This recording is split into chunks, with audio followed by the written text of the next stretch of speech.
masu ruwa su suke da kifi. Mi taimo saduwa da fatan ilahi sarki ya ba su karfi. Su yi mana aiki da hankali su zama shugabanni adali.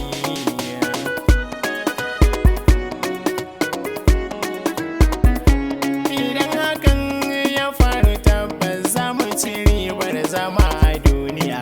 Za mu yi addininmu da gaske sannan ko za mu rinka shan shi jarmiya.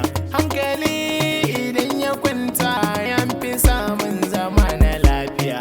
Ko da yaushe ya gama tare masu rauni da masu jan wuya.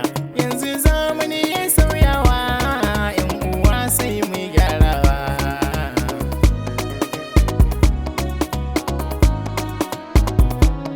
Madugu da ya shigo zance an taɓo sashi na tafiya. Shi amala gunjido halin shi na san baya karraya.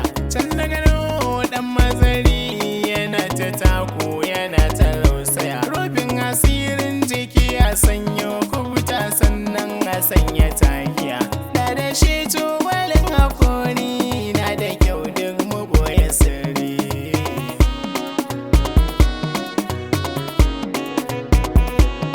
Ga ciki ita da bata da kwan abinci ta wadatu. Mai cikar hankali shi kadai na san yake karatu.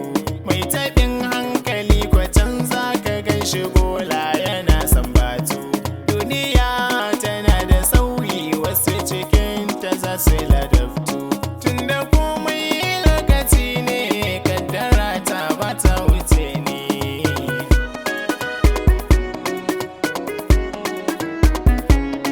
Ita zo tilasta same ni ko da yaushe ina jira. Da ni da kai da ke mu gane wai duniyar nan mu ankara.